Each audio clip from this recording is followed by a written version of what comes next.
Welcome to the deep dive.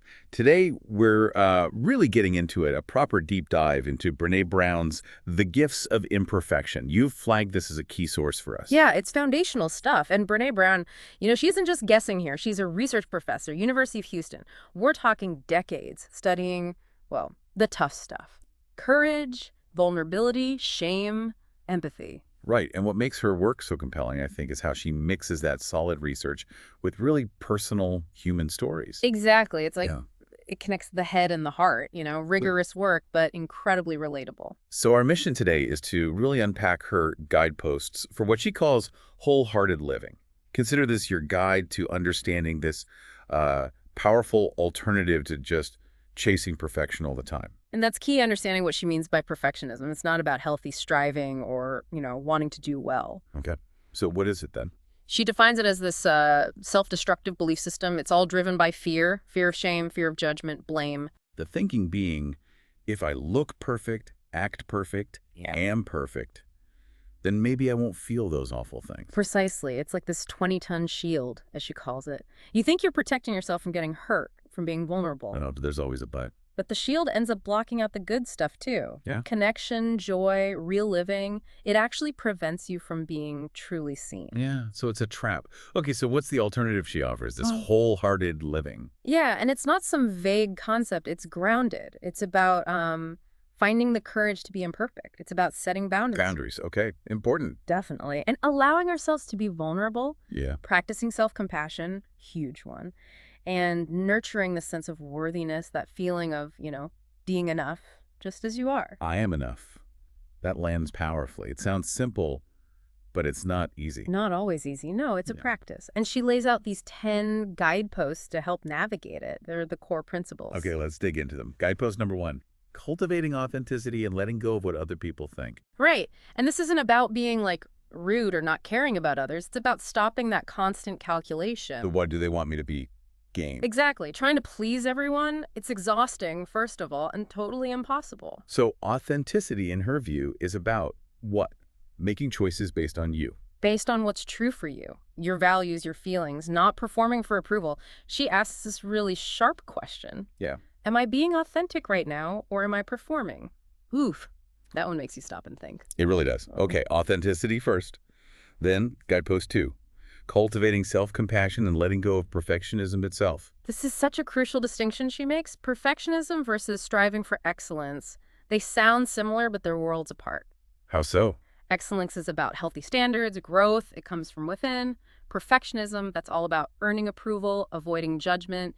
It's feel-based. Okay, excellence is healthy, perfectionism is a cage. Got it. Okay. So how do we cultivate self-compassion then? What does that look like practically?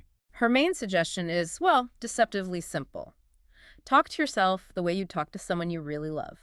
Oh, like a good friend. Exactly. If your friend messed up, would you tear them down? Berate them? Of course not. I'd be like, hey, it's okay, you're human. Right. So try offering yourself that same grace. Instead of beating yourself up, maybe say, okay, that was a mistake. We all make them. You're human. It's about changing that internal monologue. Okay. Guidepost 3, cultivating resilience and letting go of numbing and powerlessness. This feels very relevant today. Doesn't it?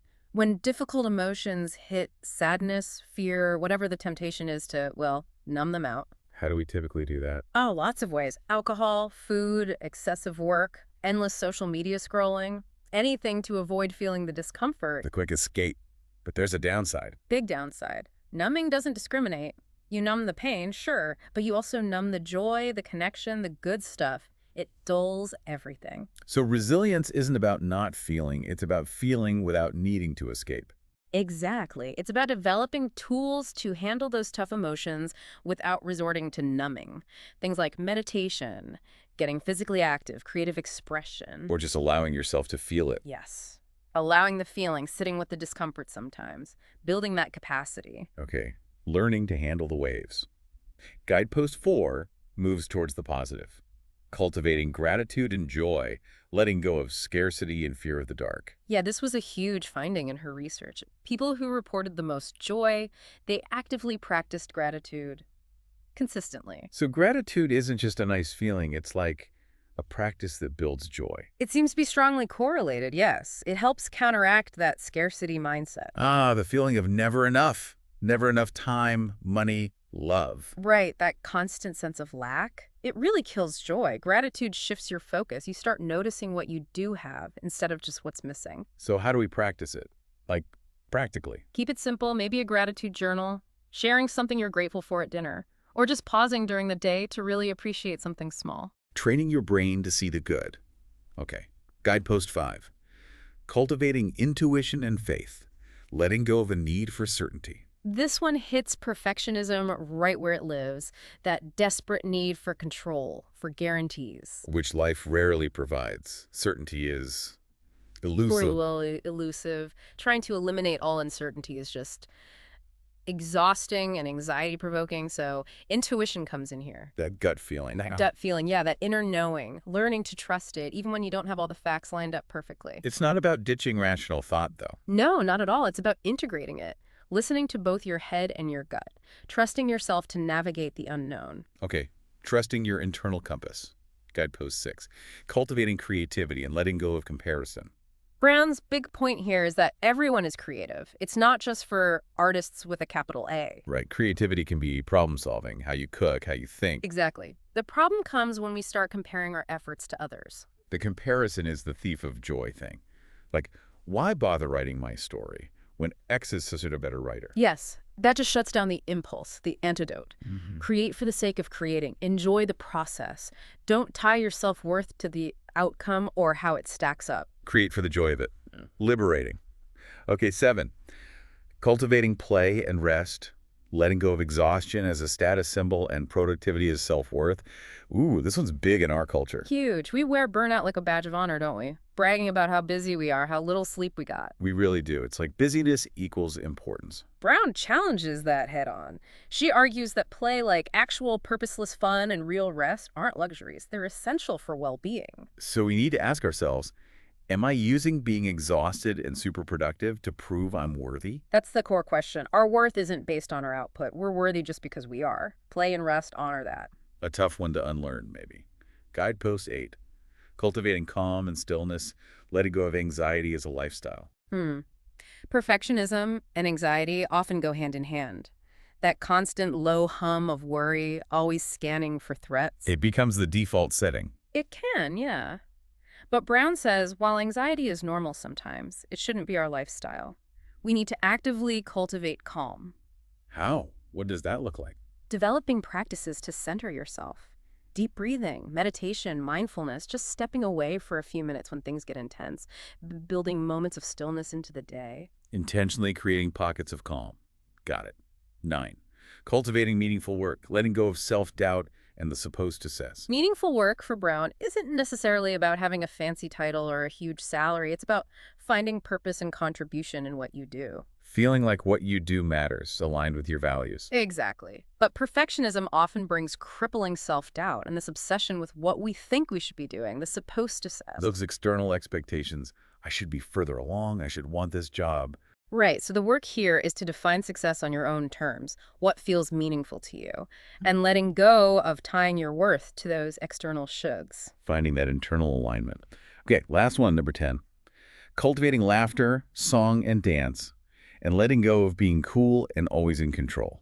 This one feels like such a joyful release, doesn't it? It's about embracing playfulness, shedding that need to always appear composed and unaffected. Like just letting loose, laughing without worrying if it's too loud, singing off-key. Yes, dancing badly. It's about being present in the moment, connecting, not performing. It's a direct antidote to the rigidity of perfectionism. It breaks down that controlled facade. Absolutely. Brown says, laughter, song, and dance create emotional and spiritual connection. We are not alone. It connects us. Wow. Okay, so those are the 10 guideposts. A lot to take in. The core seems to be this shift toward accepting imperfection, feeling worthy regardless. How do we actually do that day to day? Well, first, she stresses it's not about suddenly lowering your standards or giving up. It's about shifting your foundation from fear to worthiness. Okay, so practical steps. Start with awareness. Notice your own perfectionist thoughts, those impossible standards that need for validation. Then actively practice self-compassion. Talk to yourself kindly. Like you would a friend. We keep coming back to that. It's fundamental. Also, take small risks. Be a little vulnerable, share an idea you're unsure about, admit you don't know something. Surround yourself with authentic people who get it. And she talks about shame resilience. Yes. Learning to recognize your shame triggers, Hmm. understanding the stories you tell yourself when you feel shame, reaching out for support, and actually speaking about the shame, that diminishes its power. So it's definitely a practice, not a quick fix. Absolutely not. It's a journey. Brené Brown's whole message in The Gifts of Imperfection is really that these imperfections aren't defects.